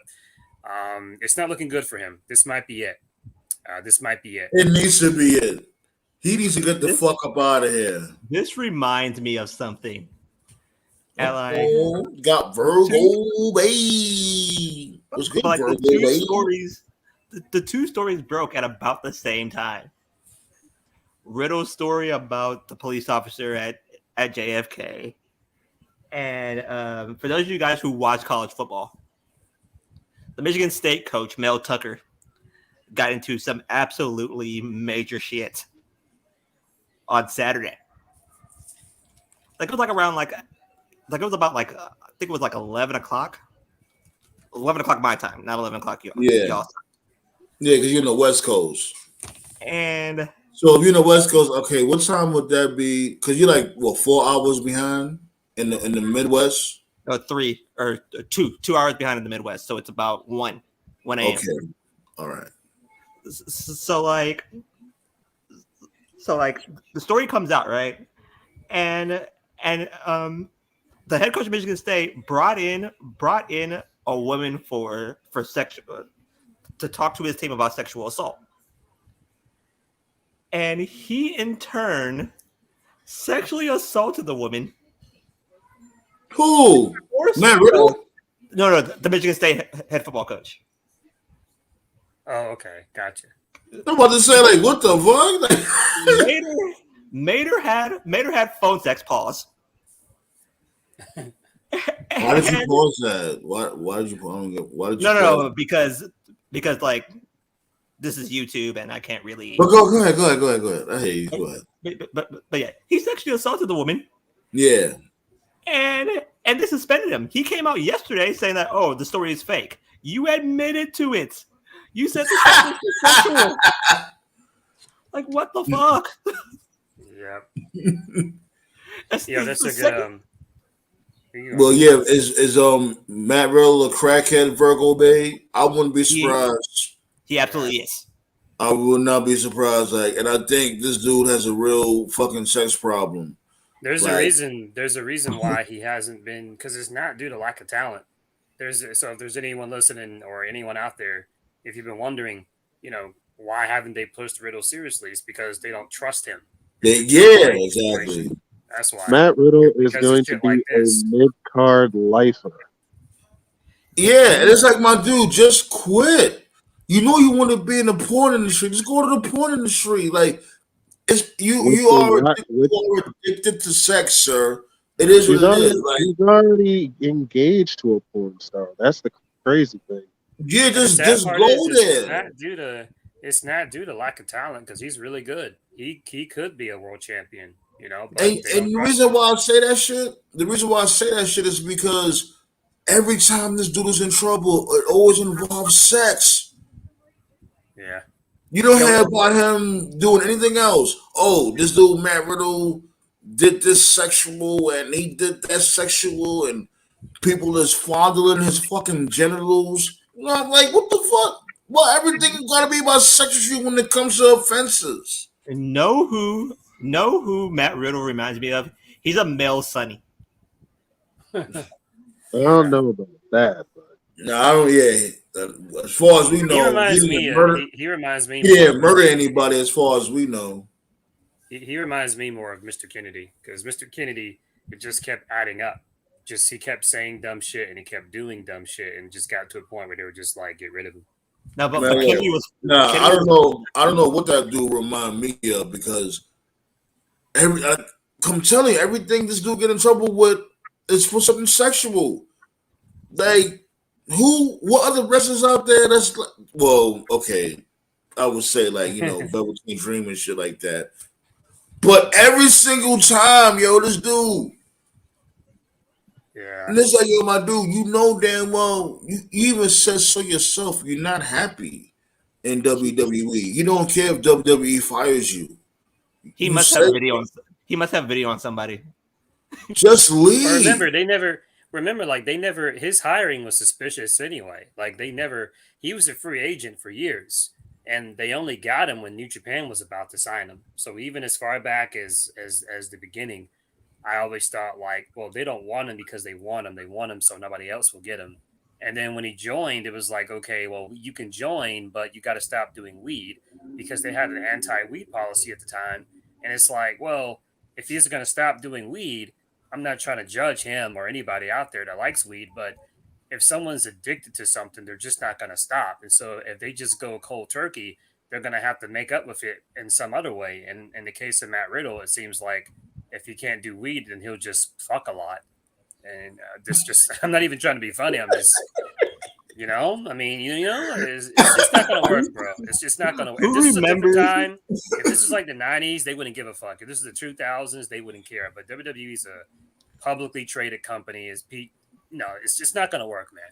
They need to cut him before he does some really bad PR shit, like some sex tape goes viral. It's gonna happen. I'm telling you, it's gonna happen. You're gonna see this dude Matt Riddle getting fucked in the ass on the sex tape. Watch. Who remembers? Who watches American Dad? Of course, I watch it sometimes. Yeah. There's like this scene where like Francine made Jeff Fisher not smoke weed anymore, and then like he just starts jacking off at everything. And then like she looked at her daughter. She said, like, did you do the pinky thing? He said, yeah, I did the pinky thing. It's not working. But the reason why I said that, because Ballet, you got a point, Ballet. Pause. But the reason why I said what I said is because this dude said so himself. Matt Riddle, he said so himself. He said he wanted to get fucked in the ass. Say what? He said that. Yo, what's that? Let me look for this episode. Remember? Yeah, he did. Yeah, remember the episode? You can look at the episode. He was sending when this dude was about to go to rehab. When he took himself into text rehab. messages to some. He was sending text messages to some porn star, and he was just saying like all the stuff he was into, and yeah, he was like, I don't care if I get fired from WWE. I want to get fucked in the ass. That's what he said. Huh? The fuck. And it's like, yo, that's what you want to do. That's what you want to do. Get the fuck out of WWE, you fucking idiot. That's it. Like, nobody's not trying to judge you on what you do. Like, if that's what you do, that's what you do. Go live happy. But it's like, why stay in WWE? I know. And if you go ahead. I was gonna say, and if you notice, they didn't mention him at all last night. So it's going to be it's most likely just going to be a quiet dropped story, which hurts Drew because Drew was in the middle of it. But I mean, they mentioned him. Yeah, he wants to get pegged, Ballet. He said he wants to get pegged. It's a fact. Jeez. Yeah. Just go ahead, TKO. I mean, they mentioned Riddle getting put through a table. I'm guessing that's going to be the last image of him. Probably. The sad part is that Riddle is about to crash, and his crash is going to be epic. Nah, his crash is going to be really sad. His crash is going to be around Jeff Hardy type territory, man. That's the crazy thing. Pretty much. Yeah, that's what I said. His crash is going to be epic. But a few minutes ago, you guys were giving Gunther flowers, and I made this comment last night, and I noticed that a lot of people weren't saying anything. The 6-man Imperium against American Alpha Academy and Ciampa. Yeah, and I was watching the match, and I was seeing, they had the crowd in the palm of their hands at the end, and Gable's team won. And it was nice to see Gable doing well, and I was just looking at this, and I'm just watching, and I'm just like, wow, like imagine hiring an Olympian with sexual allegations still unresolved, by the way, with the intention of saying we're going to make him the next Kurt Angle, when you literally have had a Kurt Angle on your roster for like the past all along, and you're just now realizing how good he is and how valuable he is. WWE does not deserve Chad Gable at all, but I wish him all the best. They really don't. Great take. They really don't. Really good take. Yeah, it is. Really probably good. One of your best ones, Toph. Bro, they took Gable for granted. They took him for granted, and now Gable's making them realize I am that good. I can get over. They almost that shorty Gable shit almost buried him completely. No, not Shorty G. Shorty G sent him. Like Shorty G, like, come on, what do we do? Because they wanted to try their best to make Baron Corbin look good. Shorty G sent him back several decades. Look what that Corbin doing now. Look what he's doing now. The fucking janitor at NXT. I remember like earlier in the year, I was having a conversation with a coworker of mine. This is like back in like June. And we're just talking about, who do you think Gunther's going to lose the belt to? And I just said, I think he should drop it to Gable. And this is when Gable wasn't doing anything. And he was like, Gable? He was like, Gable's not believable. And he's too small. And I'm just like, bro, if you're fucking over, you're over. What? Why people always say that, though? That's the first thing they say. Oh, he's too little. He's too small. Like, yo, we're not in the fucking the late 80s, early 90s anymore. I remember when Gable Stevenson first came up, and they said that he had a brother, and I saw his brother once. Those are like, and I instantly knew that his brother was way better than him. You can tell. Oh, really? Yeah, you can tell right away. Right a fucking way. that he was 10 times better than him. And what's his name? Garrett something Kemp, Damon Kemp. That's his name. That's a WWE name. I've seen Damon Kemp wrestle. He really is better than his brother. I think Tove looking him up right now. far. Is he right? Is he right, Tove? Yeah. Mm-hmm. Okay. That's what I'm He is talking So about. better. NXT, right? Yeah. Yeah. And like I knew right away, I was like, he's better than him. And they have him teaming up with Drew Gulak too, so you know he's about to be a savage. And then like I was sitting there and I was watching him because like he was with what's that dude's name that wears the neck brace now on AEW? Oh, Roddy. Oh, Roddy Strong. Yeah. Like he was with Roddy and he was with the Creed brothers on Diamond Mine. Oh, I was okay, like, gotcha. why don't they just Diamond Mine. He was with Diamond Mine. I was like, why don't they just push him?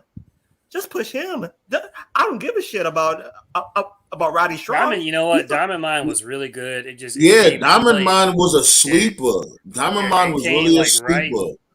It came like right when they blew up NXT, so you knew it wasn't going to go anywhere. If it had just come like maybe 2 years earlier or something, it would work. No, what fucked up Diamond Mine is when who I got called up. Stokely. When Stokely got hired to AEW because they didn't want to renew his contract and WWE, that's what fucked up Diamond Mine when AEW got Stokely. Gotcha. When I saw Damon Kemp, I was like, why don't we just build the group around him? Don't build the group around Roddy. Just build the group around him. He's perfect.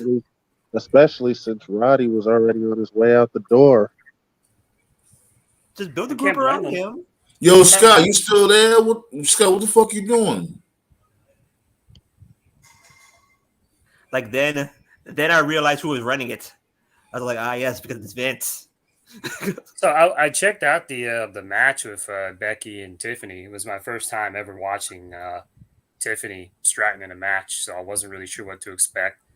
She held her own, very athletic, good psychology, nice swanton bomb. She's good. She's good. Yeah, I heard a lot. She's good. I heard a lot about her too. My issue with the women's division is, and I've made this before, and I'm not trying to attack anyone's preference, man. The main reason why I really enjoyed Black and Gold NXT, and I know Sandman's going to agree with me, it wasn't the whole like we're going to make our own indie fed. I liked Black and Gold NXT because visually it was different from what you would see on Raw and SmackDown. The way the wrestlers looked, the way they carried themselves, the way they acted, it was like night and day. It was like two different worlds. I liked it. But ever since NXT blew up, the main reason I can't really get into it is I just don't like how the show looks. How the wrestlers, they all have like that. If you've been watching WWE, especially like modern day WWE, there's just a certain look that all the girls have. They all have like that. Same.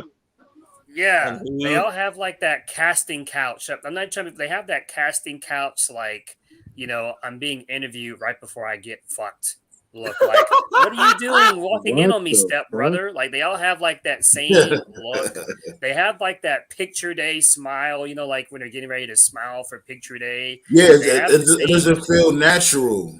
Yeah, the way they talk, the way they act, it's like real people don't act this way. It's so scripted, formulaic. Yeah. And so let me ask you a question. A prime example of this was, if you want an example of this on the main roster, I fucking hated this debut so much. The very first women's Royal Rumble they ever did, right? That was the one Asuka won. Asuka won the Rumble. And after she won, right, Charlotte Flair and Alexa Bliss were in the ring with Stephanie, and they wanted Asuka to choose. And that's when Ronda Rousey made her debut. And when she made her debut, everybody in the arena sold it. The fans sold it. The announcers sold it. Asuka sold it. But for some fucking reason, Alexa didn't sell it. Stephanie didn't sell it. Charlotte didn't sell it. They just stood in the ring, completely stoic, expressionless, and they just looked at Ronda like it was just another day. The only person in the ring that reacted to Ronda was Asuka, because I remember like Ronda offered her hand to shake her hand, and Asuka just slapped it away. She looked at Charlotte. Charlotte was just like whatever. Alexa was like whatever. Stephanie was like whatever. You could just tell from like their mannerisms and their facial expressions that like it was a rehearsed segment. It doesn't feel real or genuine. Like we all know it's fake, but like don't make it look like it's fake. That is what I hate about. I'm not trying to be a chauvinist. That is what I hate about women's wrestling and WWE. It looks fake. It doesn't look real. I don't like that shit. I grew up on Like, okay. TNA. I grew up on Gail Kim and Awesome Kong. I grew up on like fucking Medusa and Bull Nakano. You know, I like it when I see chicks like actually get in the ring and like fucking tag each other for real, like what Gunther does, like you know, like what Jamie Hayter does or what Athena does. I like it. I like chicks that look real and talk real and sound real. I don't like this Barbie doll diva bullshit. It's But do you whatever. know? Do you know who do you blame for all this though? You blame John Laurinaitis for all this because John Oh, yeah, Laurinaitis has Johnny a Ace. John Johnny Laurinaitis has a, Ace, Johnny Ace has a thing for that diva era. Like he's yeah. obsessed with that shit. John Laurinaitis has an instant type, and what's his instant I type? want all of my divas in short skirts. And like I what's want his them all to be blonde. yeah, blonde, fake boobs, no ass. That's his Can I type. get a glass of water, please? That's Man, his listen. type. And again, you saw the direction that Triple H was going in. Like you saw it. You saw that the Triple H didn't necessarily have a set wrestler type. Of course, there was Vince McMahon's favorites. Nia was Vince McMahon was one of Vince's favorites. Hell yeah. But you saw who Triple H pushed almost instantaneously. He pushed Sasha. He pushed Charlotte because he was Vince's type, or he was Vince's woman. And he pushed Bailey. Vince's bitch. And he pushed Bailey. 2 out of the 3 have one thing in common: they can both go in the ring. Mhm. The third, she's kind of hit or miss. But you understood the direction. If you work with her, you understood Right. that she can go sometimes, or she can go at times. It was more Black and Gold NXT was more hip hoppity because, like you just said, for every chick that could go, you had like another chick that was obvious sex appeal, but they weren't like garbage. They could still be decent. Like for every Sasha and Charlotte and Bailey, you had what were those iconic names? I forgot their names. Billy Kay. Peyton and- Royce and Billy Kay. yeah, right. Like they had the whole sex appeal, but like they weren't awful. Like they could hold their own. You know, you had Alexa No, Billy Kay was Bliss. funny as hell. hmm They were, I guess. I didn't think they were sexy at all. Well, you know, what I'm trying to say is that there is more diversity with the women's roster Right. during right. that era. You know, like Yeah, I definitely get it. yeah, like Well, Mia the Mia difference- Yim had like the whole street thing. You know, Shayna Right. had like the MMA vibe. Oscar's the crazy Japanese You, chick. and you know what's the thing? Well, Michin, Mia, whatever. I don't know her name now. She got like fucking 5 names, like Raquel Santiago, whatever the fuck her name is. Too. It's like they could really have something with her because they She's do really got good. yeah, like have her like on some, you know what I mean, Dykeman from the Bronx type shit. You know what I mean? For oh damn, this dude didn't even hit. I don't know what TKO went, but she can represent that demographic when it comes to I know she's not Dominican, but you know what I mean. They can have all that type of time, like she from the Bronx, from Dykeman. You know what I mean? Some type of shit like that, a different demographic that she could tap into because here's the main thing that we all been saying.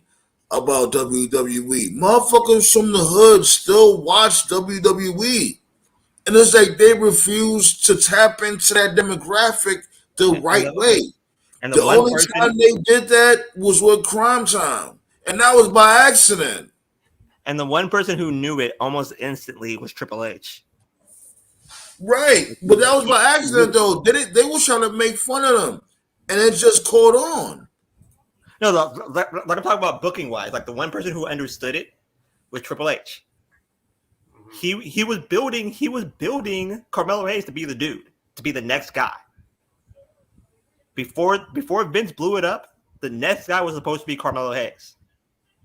They're afraid, man. They've always been afraid. You know, I know people give him shit now. You know, Tony Norris or Ahmed Johnson. Yeah. But, you know, he has no reason to lie about this. You know, he told that story all those years ago. He sat down in the office with Vince back when Ahmed was in the Nation. And, you know, Ahmed told the story. It was when I think it was like Farouk, Ahmed, D'Lo, Kama Mustafa, Mark Henry. This is when the Nation was feeding with takers. So this had to have been like maybe the summer of 97. And Vince was like, who can stop this?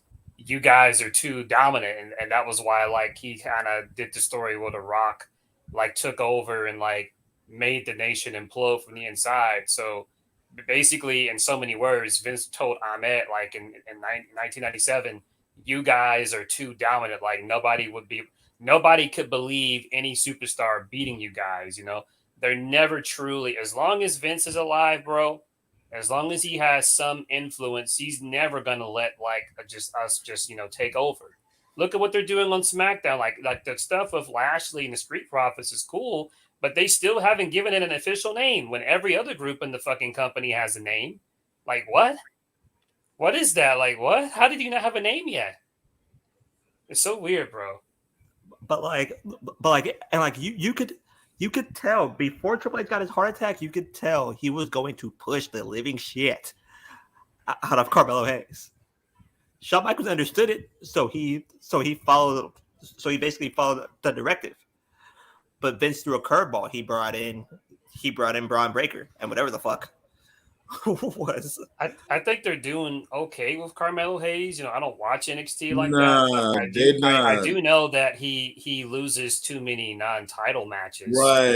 Right. And that's the main thing about when it comes to all belts. You know what I mean?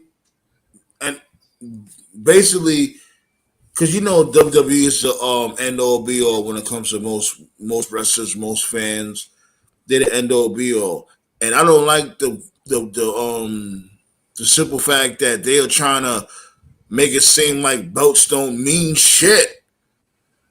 It's like they're trying to build that narrative. They've been trying to create that narrative for like what, 15 years now. I hate that shit.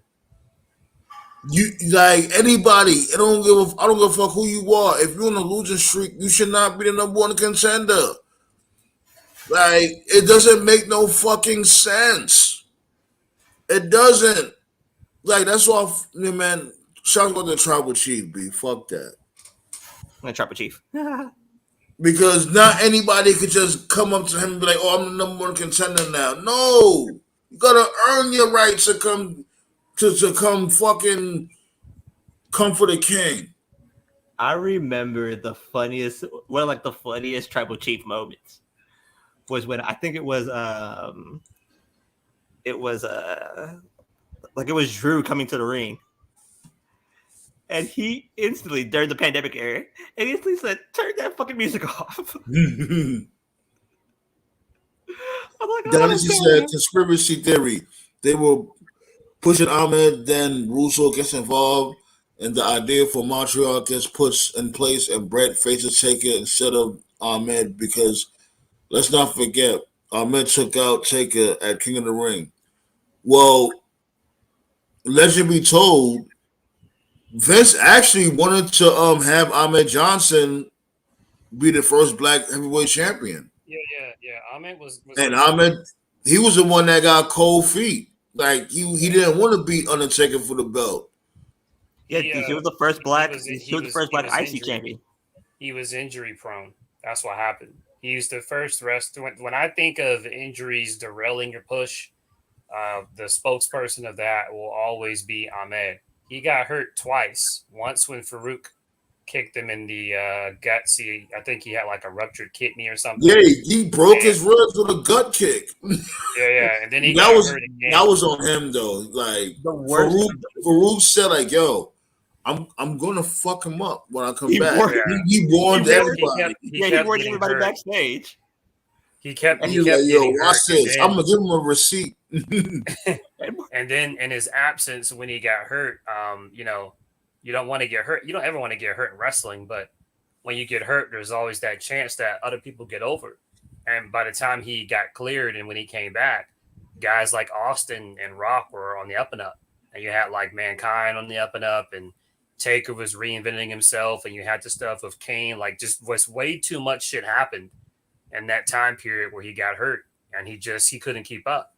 But yeah, like Vince wanted to push him because if you remember, he was the Intercontinental Champion, and he was going to fight Shawn Michaels on an episode of Raw, who was the WWF champion at that time. So you would have had the Intercontinental champ fighting the world champ. And the last time they did that was Hogan Warrior at Mania 6.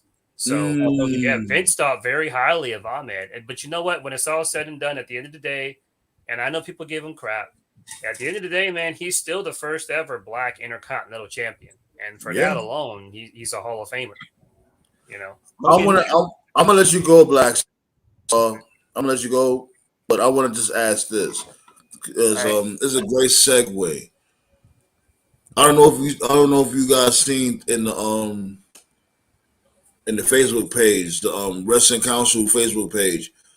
Basically, this dude Eric was saying that Ahmed Johnson is charging $500 for phone interviews. What? Do you think?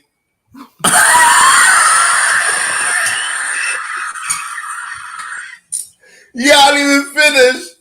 Y'all didn't even fucking finish. Black Star said, "What? $500, nigga." Oh god, yo, let's say you, Toe. That was funny. Yeah, it just depends, man. I remember years ago, there's a buddy of mine that lives in Philadelphia. And this is a minute ago, like fucking 2015, and he knew a guy that used to work with Sabu, and he was trying to get Sabu in his podcast, and he was really excited. And I was like, cool, let me know how it goes. And then he contacted me a week later, and he told me the Sabu shit fell through. And I was like, what happened? And he told me Sabu charged for the interview. And I was like, well, how much was it? I thought it was going to be something small, like $50, $100. Sabu was charging like $500 per hour or some shit. Per hour? Yeah. And it's just weird because wrestlers are weird, man. It's just, you never know, because some wrestlers, it's like They'll pay it.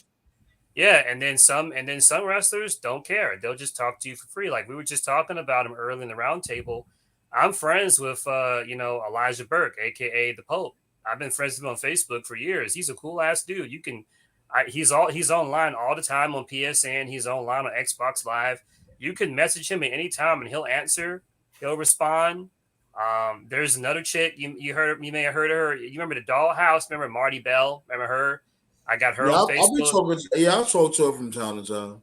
Yeah, she's cool. You can talk to her. You don't got to Marty pay. Bell, she magic. She from, as a matter of fact, what I was talking about from earlier, she from the Bronx. She from over there by Crown Heights. No, not Crown Heights. Excuse me. She over there by not Crown Heights. Damn, I'm out of forgot. Damn. Because it's basically it's a Dominican block, a Dominican neighborhood. Right. And I'm mad I forgot the fucking name. I'm mad I forgot the name of the fucking block. Like Dykeman. Dykeman. There you go. Dykeman. Yeah. Dykeman. Yeah. Teddy Long is another one. He's another guy that he'll just talk to you for free. So for some reason, it's like some people in the business, or some people who've been in the business, like they are legit marks for themselves, and they'll be like, yo, like I'm going to charge, even if it's like for a 5-minute interview. And then some wrestlers, they're like super cool, and they'll just talk to you and just shoot the shit. Like it's whatever. You never know. You don't know which one they're going to be until you reach out and talk to them. Right. And most wrestlers, I would say this: most wrestlers when you're there for the interview, face to face, or they also like when you treat them to lunch and a cold beer. Take as long as an instant kiss ass. But you say he was charging 500. Ahmed? Look, you stupid. I just want to say this real quick before we continue on with the show. You guys are awesome. You already know the vibes. We got over 10 likes already. I appreciate that shit. You guys are awesome. And not only that, shouts go out to everybody that comment on the uploads and still hitting the like button on the uploads. Like, it's getting to the point now where we saw on the average 20 thumbs up a fucking video. Let's fucking go. I appreciate that shit. Appreciate the love. If you ain't sub, make sure you sub. Don't be a dub. Also, if you're feeling generous, they go to Cash App down there on the ticker. You know what I mean? It's not, you know what I mean? You don't have to do it if you don't want to, but if you do, it goes straight to the show. It's highly appreciated. And thanks for the ones that have been donating to the show from in the past. You guys are awesome. And let's keep spreading that love, B. You know the vibes. Don't be a twerp. And let me go, B. Like, I remember, like, here's my old school moment of the show. But I remember when Vince used to do commentary, right? Mm-hmm. And Vince instantaneously did not What a maneuver! Vince instantaneously did not know any single move on the roster, and JR made it his fucking mission. 1, 2, and 0. Made it his mission to instantly correct his dumbass every single time. Another person who did not know a fucking move. There was 2 people in WCW that did not know shit. 1 was Eric Bischoff. 2 was Mongo McMichael. And Mongo was just funny with this shit. Yeah, yo. Comes Mongo. Prayers go out to Mongo McMichael, man. Prayers go out to him. I ain't gonna lie, yo, God forbid. If I was Mongo, I'll just say just pull the plug, B. Me personally. And Like, does he have Lou Gehrig? Prayers go out to him, but I don't know how he could do it. I'll be like, you know what? Just wrap it up. Like, does he have Lou Gehrig's disease? Like, he can't talk, he can't walk, can't do anything? He's real well off. I mean, he's not well off at all. He's really not. That's really sad. No, but like Mongo instantaneously at the start of every single show, I could say verbatim what Mongo was gonna say. He'd go like, oh, you're not gonna get this in the WWF. You're gonna have a great match between the Macho Man Randy Savage and Ric Flair. Those 2 ain't paying tiddlywinks. They're wrestling. Remember that little dog he used to have with him? Fifi. Something like that. Fifi. Fifi, yeah. But like, Pepe. Was it Pepe or Fifi? Yeah, Pepe. Yeah. Bischoff used to fucking give away. Nate used to die at this. Bischoff would give away the Raw results like 3 minutes before Raw would come on, and Vince would go into cardiac arrest, and he would say he would always tell people like, "One day I'm going to kill Eric Bischoff." He said that? I remember him saying that. Yeah. He was that mad. I mean, because Bischoff was smart because Raw was live every other week, but Nitro was live every week. And Raw was 1 hour and Nitro was 2 hours. And so as they were going into Raw coming on, Bischoff would give away the results at the 9 o'clock hour. Yeah. They were So always- one that of the was biggest. Pepe?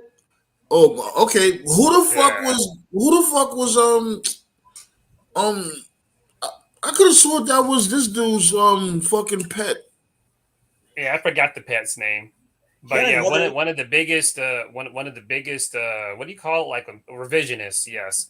The biggest revisionist history is that Raw set the standard for sports entertainment. That's not true. Right. Nitro Definitely. did. Nitro set the standard, and then Raw copied it and did their own twist to it, which is great. But yes, Nitro was. I remember my biggest ever regret as a wrestling fan is I was too young to understand what a Nitro party was. I wish I could have gone to at least one Nitro party. Those seem so fucking cool. Oh my god, bro. I remember that wasn't even the funniest team. That wasn't even WCW's funniest team. WCW's funniest team was Shivani, Bobby the Brain, Dusty Rhodes. That's it. Dusty Rhodes and Mike Today. That was a Nah. Dusty Rhodes alone. Yo, this dude. Yo, imagine this commentary team. Fucking Dusty Rhodes. Fuck the outdoor Michael Cole in there. And Booker T. Imagine that commentary team. because Dusty, like you knew when Dusty stopped giving a fuck. Because You want to talk about Dusty not giving a fuck? I'll tell you, he doesn't give a fuck. Booker T doesn't give a fuck. Every week, That's what I'm saying. I'm telling you, the great commentator team will be this dude Dusty, Booker, and fucking Michael Cole. Just them three have a call of fucking PLE. Have them call a PLE. I was watching NXT today, and Booker was like calling in his fucking pajamas. I was like, "Damn, dude!" Like, But Dusty, Remember the time when this dude was supposed to be on commentary and he was ordering from fucking DoorDash? oh yeah. But Dusty was so funny. We said like, "Oh my gosh, there's a lady in the boys' bathroom." when Benoit and Kevin Sullivan, well, Benoit was fighting this dude, the devil. like that dude, like Dusty went nuts for 5 straight minutes. No, what used to kill me with this dude, like when Dusty was in TNA, and he was I guess he was the commissioner or the boss, whatever, and he would say this sentence in the promo: "You're gonna fight for the TNA title." Like my nigga, his title, fuck his title. Like Dusty was just so funny. And then like you combine him and Bobby the Brain together, that was instant classic. Man, Bobby the Brain Heenan. Yo, you know who Bobby the Brain Heenan will be a great manager for? Who? This dude right here. I'm damn. I'm mad. I forgot this nigga's name. He will be a fucking a great manager to this dude Adam Cole. I remember when really? Bobby. I remember like it was like Bobby the Brain Heenan will be a great manager for Adam Cole. Of course, when he without the whole bromance thing that he got going on. Like I remember in the late '80s when Bobby the Brain said that he could turn anybody into an instant star, He can. and he was looking dead at the roster, and he pointed at the Red Rooster and said, "Even you, I can make you." Yeah, remember he did make him a star. He did. Because wasn't he down with wasn't he with the Heenan family? This dude Scott Taylor or whatever his name was again, Terry Taylor. Yeah, he put him with the Heenan family, and it was just the funniest shit ever. And then he ended up beefing with Bobby Heenan. That's when he became the Red Rooster. Yeah. Even you, I can turn you into an instant star. That's the big difference between Bobby Heenan and Paul Heyman. People always say, "Oh, Paul Heyman managed more champions." That's because Heyman was a manager during an era that had more stars. He didn't have to compete with Hogan and Savage and Flair and Austin and all these guys. Like Heyman, in comparison, by the time he became a legit manager, like star power wasn't nearly on the same level.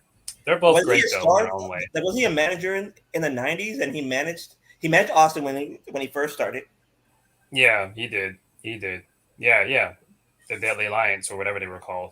But another person who was just pure comedy was Rick Rude. My God, he was funny.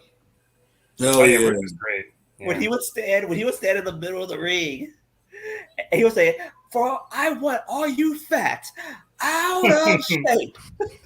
It's like, Rude was the original. He was the original. I can't hear what you're saying. Heat. No pitched in booze. That was legit heat. Word. He's the Pennsylvania sweat hogs. Some people were talking about Dom. Oh, by the way, he's facing Mello next week. It was funny because just the other day, I was like, it's been a while since WWE has done a champion versus champion. Of course, they're doing Dom versus Mello. It's like fucking stupid. Not one of them can afford to lose. But anyway, in the topic of Dom, some people have been asking, is the heat that Dom gets real? Because some people think that is fake. I can tell you the heat that Dom gets is real, but they do lower the volume on his mic, so he has a harder time speaking. This makes the boos seem even louder than what they actually are. Yeah, he does. Yeah, is real. So I'm telling you, Dom. But I don't, on some real shit, I don't blame WWE for doing that. I don't, because, hey, everything on TV is manufactured. That's what you call editing. When you edit something, that's being manufactured when you edit something. So when people come at WWE like, "Oh, you doing it, you doing that," hey, it's a television program. They gotta fucking sell it, like what any other television program does or movie. So don't get mad for them for doing that.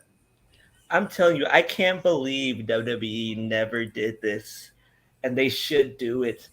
Dom should come out to Thanks for the cash out. Thanks for the cash out.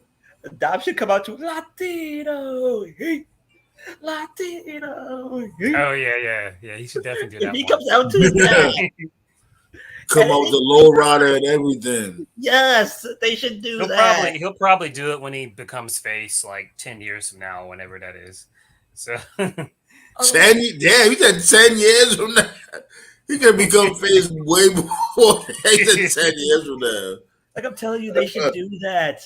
He should come out to Latino Heat, just so I could hear just once, just one last time. I could hear the King say Latino Heat. I would say this though, like I'm not gonna lie, I loved how he was presented at WrestleMania. I just feel like it's a big difference now. Good thing he's still real over, but how he was presented at WrestleMania, that shit was gangster. That's the day that he should have did it. It really was. I don't care what nobody say with the whole shit with him coming out of prison. You know what I mean? He was in the paddy wagon and we got released. He was in the shackles. That shit was hot. You're in his home state. You're in my home state. What the fuck? You should just come out to Latino Heat. They're gonna revisit it because if you notice, his hair is getting longer, and if you follow that mullet. If you follow Lucha Libre, they love hair versus mask matches. So that's probably going to be the end game right there. Dom and Ray, mask versus hair. But I understand the reason why. I understand the reason why they didn't do it at WrestleMania was because if Dom would have came out to Latino Heat, he would have had a bullet probably by mid-match. Right. So I understand that one.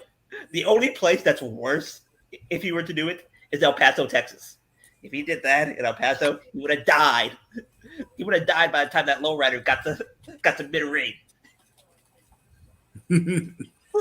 So I understand that. We hit that 2-hour mark. I do got to wake up mad early tomorrow. Got to get back on that grind. You know the vibes. Yo, Aaron Rodgers, it sucks what will happen. Hope you have a speedy recovery, so you be able to take care of your family. Well, you can take care of your family. What is he guaranteed? What $70 million? Other Oh than yeah, that, he's more. other than that, it sucks that you got injured. You know what I mean? Peace and blessings to you, sir. And 9/11 victims, oh man, on the behalf of the Roundtable, we still remember you. It sucks what happened. You always be in our prayers. And shouts go out to our troops, the ones that put their lives on the lives, put their lives on the line for us. And last but not least, you fucking bums. I fucks with you guys, B, for pulling up and bringing additional content to the fucking wave. You know the vibes. Ballet dancer, I see you. You know what I mean? Ballet dancer, shouts go out to her.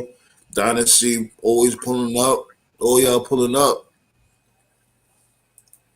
I'm telling you, I got some shit on the way, but you're not gonna want to miss it. 149 episodes. Yo, we about to be up to episode 149. Woo! Woo! We building over here. Oh, on our show on Friday, I believe, I think I mentioned this on the chat. Impact 1000 should be airing on Thursday. Yeah. If it does, I'll check it out and give a review. I'll see what's going on. Yeah, but I'll watch that one that's too what because we're that would be the first and last night of the Dudley Boys. Right. Yeah, we should. They coming do to a best- WWE after that. They Yeah. already signed a big Yeah. contract. Yeah, first and last.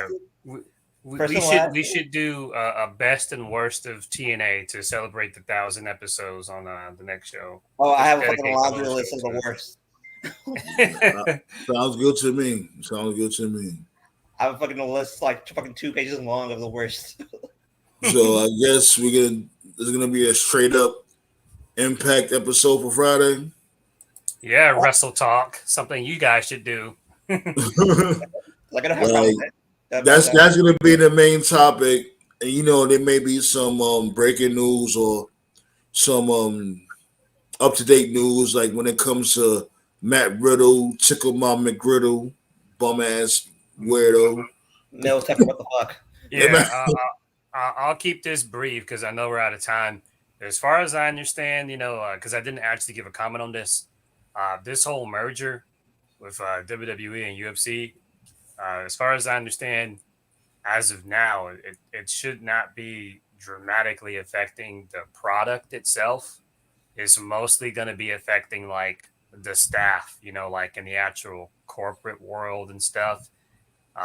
The biggest concern about the merger is we do not want them to incorporate the UFC pay-per-view schedule, where you have to pay for the subscription, but also pay extra for the pay-per-view. We don't got to worry about that because their current deal with Peacock, I think, expires at like 2024. So that's What not I'm going to hearing- change. What I'm hearing is that both the UFC and WWE are going to have pay-per-views in the same exact place. That I think like let's say like they're in Dallas. Mhm. They're going to have not Dallas. Like let's say like they're in LA, right? They're going to have a UFC at the Forum on Saturday, and then the very next night at Staples Center, they'll have a WWE PLE. Okay, gotcha. It sounds like they trying to dig in our pockets even more. But you already know the vibes. Thanks for the likes, everybody. And for everybody that's out there that's gonna watch the uploads, ho! Hacksaw Jim Duggan style with that thumbs up, B. And As a great rapper said, you know the vibes. you know the vibe, no good. Peace out, motherfucker. Ow!